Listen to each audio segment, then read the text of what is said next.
संविधान बचाने की राजनीतिक लड़ाई लड़ रही कांग्रेस पर पूरे देश में संविधान बचाओ रैली का आयोजन कर रही इसी कड़ी में 3 मई को विधानसभा मैदान में झारखंड कांग्रेस की रैली होनी है। इसकी सफलता को लेकर रांची महानगर कांग्रेस की बैठक में तय किया गया कि संविधान के साथ साथ पहलगाम की घटना पर भी इस रैली में पार्टी अपनी आवाज बुलंद करेगी। कांग्रेस भवन में हुई बैठक में मौजूद पूर्व केंद्रीय मंत्री सुबोध कांत सहाय, पूर्व स्वास्थ्य मंत्री वन्ना गुप्ता ने कहा कि रांची की रैली पूरे देश में सबसे सफल साबित होगी।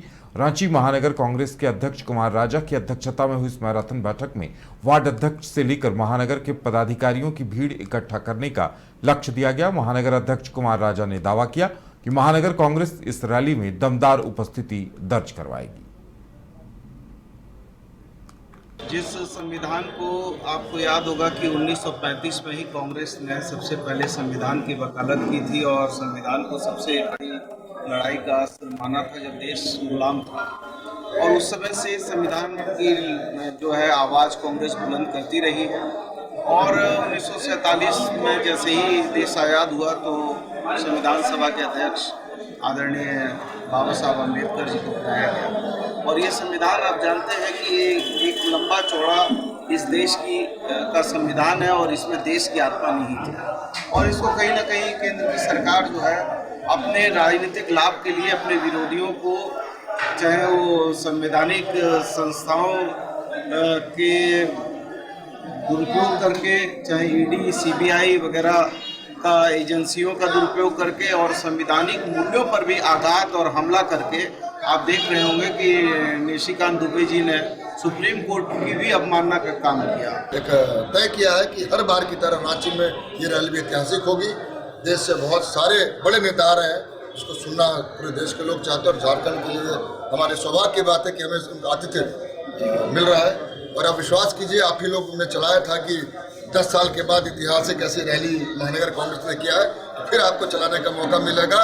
ऐतिहासिक रैली बहुत सालों के बाद हो रही है और एक मजबूत संदेश देश में संविधान की क्या आवश्यकता, संविधान बचाने की क्या लड़ाई चल रही है, इस पर जरूर हम मैदान से निकल। दुर्भाग्य ये लगता है कि वहाँ सरकार बन गई, वहाँ सब चीज हो गया और पूरा केंद्र सरकार से हो गया कि किसी को पता ही नहीं था कि इस तरह की कोई घटना हो सकती है। बड़े क्लेम करते हैं कि रॉ से लेके हम इतनी तरह के एजेंसी हैं। तो राहुल गांधी खड़गे साहब का कांग्रेस का जो 40 दिन का अभियान है एक तरह से हम लोगों का, जिसकी शुरुआत हो रही है 3 तारीख। ये एक तरह से सीमेंटिंग करने का एक प्रयास भी हुआ। जिस संविधान को गिरिडीह सांसद चंद्रप्रकाश चौधरी ने धनबाद के सर्किट हाउस में पत्रकारों से बातचीत में कहा कि पहलगाम आतंकी हमला देश के लिए एक बड़ी घटना है। घटना से पूरा देश मर्माहत है। भारत के साथ साथ कई देशों ने भी इस घटना की निंदा की है और अब भारत सरकार को कड़े कदम उठाने चाहिए और उन आतंकियों को ढूंढकर मार गिराने की जरूरत है तथा आतंकियों के मददगारों को भी कड़ी से कड़ी सजा मिलनी चाहिए ताकि भविष्य में कोई भी आतंकियों का मददगार नहीं बन सके। साथ ही उन्होंने कहा कि घुसपैठियों के मामले में भारत पूरी तरह से घुसपैठियों पर लगाम लगाने के लिए आगे आना होगा। भारत को घटना घटा, पूरा देश मर्माहत है और पूरा देश ही नहीं बल्कि सभी देश, बड़े बड़े देश, रूस, अमेरिका जैसे देश भी इस घटना की काफी चिंता जाहिर की है। और भारत सरकार को इस पर कड़ा निर्णय लेना चाहिए। सभी लोगों का समर्थन, सहयोग मिला है।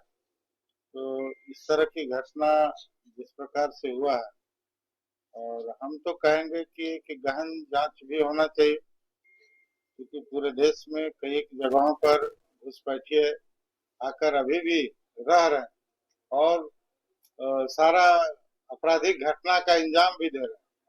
वैसे ही लोग अभी संरक्षण भी लोग देते हैं दूसरे लोगों को। जो घुसपैठिए लोग हैं उसको चिन्हित करना चाहिए और कड़ा से कड़ा कार्रवाई करना चाहिए, ताकि आने वाले समय में ये तो छोटा घटना, बड़ा घटना है लेकिन इससे भी बड़ा घटना ना हो, इसके लिए हम लोग को सजग रहना चाहिए और देश और राज्य दोनों सरकार को इस पर सहयोग करें। जिस तरह से विनोबा भावे विश्वविद्यालय में कैंपस डेवलपमेंट प्रोग्राम तैयार किया जा रहा है, जिसका उद्देश्य कैंपस में परिवर्तन लाना, छात्रों को सुविधाएं देना, डिग्री प्रोग्राम के बाद व्यावसायिक प्रशिक्षण चलाना और अन्य कई बिंदु शामिल हैं, जिसमें आम जनता, छात्र, समाज के प्रबुद्ध नागरिक और मीडिया को स्टेक होल्डर बनाया जाएगा। सभी से विश्वविद्यालय के विकास के लिए सुझाव लिए जाएंगे। उन सुझावों को 10 दिनों के अंदर धरातल पर उतारा जाएगा। ये बातें हजारीबाग विनोबा भावे विश्वविद्यालय के प्रभारी कुलपति दिनेश कुमार सिंह ने कही। इसमें कैंपस डेवलपमेंट प्रोग्राम के अंतर्गत फर्स्ट कंपोनेंट ये है कि जो हमारे कैंपस में corner to corner, college to college जो भी समस्याएं हैं, कभी कभी ये होता है कि मतलब कुलपति को पता ही नहीं लगता है साहब यहाँ ये समस्या है। तो इस कमेटी के इस डेवलपमेंट प्रोग्राम के अंतर्गत हमको सारी इंफॉर्मेशन समय से मिल जाएगी। एक पहला काम जो है, क्योंकि जो भी हमारे कुछ पत्रकार बंधु ने कहा साहब यहाँ ये गड़बड़ है, वो गड़बड़ है, तो वो हमको समय से मिल जाएगी, तो समय से हम उसका निराकरण कर देंगे। दूसरा ये है कैंपस के अंदर में, जैसे एक सबसे बड़ी ये रही कि अभी हमारे कैंपस में कोई बच्चे नहीं रहते हैं, सारे हॉस्टल्स हमारे डिफरेंट हैं पड़े हुए। तो हमारी प्रायोरिटी में है कि हमारे सारे हॉस्टल्स जो हैं बच्चे रहें और उनकी सुरक्षा के लिए उनकी सुरक्षा व्यवस्था भी रखनी पड़ेगी। और उसके लिए मैंने जिला प्रशासन से भी बात कर लिया है, अगर यहाँ पे पहले से सैंक्शनड है एक पुलिस स्टेशन इनसाइड आपके अंदर में, तो वो लोग भी रहेंगे। जब बच्चे उसमें छात्र भी हैं, छात्राएं भी हैं, उनकी सुरक्षा व्यवस्था। हजारीबाग वासियों को तेज गर्मी से निजात मिली है। बारिश होने से तापमान में काफी गिरावट हुई है और हल्की ओलावृष्टि भी हुई है। लोगों ने कहा कि बारिश से गर्मी से तो राहत मिली है, लेकिन मौसमी बीमारियों का भी प्रकोप बढ़ सकता है और किसानों को भी नुकसान होगा। न्यूज़ बाइस्कोप संवाददाता ने जायजा लिया, क्या कुछ निकलकर सामने आया, दिखाते हैं। बारिश से अभी राहत तो है, लेकिन ये हमको लगता है उमस से राहत मिला है, पर सेहत के लिए ये नुकसान होएगा। ये बारिश से सतर्क रहने की जरूरत है। सतर्क रहने के लोगों को जरूरत है और किसानों को इससे बहुत ज्यादा नुकसान होने वाला है इस बारिश से। क्या नुकसान जैसे कि होगा? अभी जो फसल लगा है, जो भी वो फसल में नुकसान होएगा। गर्मी वाले फसल में वो नुकसानदेह है। मौसम बहुत खुशगवार हो गया है। बहुत गर्मी थी, लोगों को इस गर्मी से राहत मिला है। और चूंकि ओलावृष्टि भी हुआ है, तो ओलावृष्टि में है कि थोड़ी बहुत जो फसलें हैं उनको नुकसान तो खैर हुई है, और लेकिन फिर भी मौसम बहुत ही अच्छा है। रांची के नामकुम थाना क्षेत्र में एक युवती से सामूहिक दुष्कर्म का मामला सामने आया है। पुलिस ने कार्रवाई करते हुए 3 आरोपियों को गिरफ्तार किया है। पुलिस की जांच में चौंकाने वाले खुलासे हुए हैं। लड़की के दोस्त विष्णु मुंडा ने अपने दोस्तों के साथ मिलकर सामूहिक दुष्कर्म की घटना को अंजाम दिया। पूरे मामले को लेकर रांची के नामकुम थाने में जैसे ही मामला दर्ज किया गया, पुलिस ने कार्रवाई करते हुए लड़की के दोस्त विष्णु मुंडा, जगदीश स्वासी और दीपक मुंडा को गिरफ्तार कर लिया है। पूरे मामले पर पीड़ित युवती ने बताया कि दुष्कर्म में शामिल आरोपी को वो पहले से जानती थी और मोबाइल से बातचीत भी होती थी, लेकिन आरोपी पहले युवती को ले गया और मौजूद दोस्तों के साथ मिलकर दुष्कर्म की घटना को अंजाम दे डाला।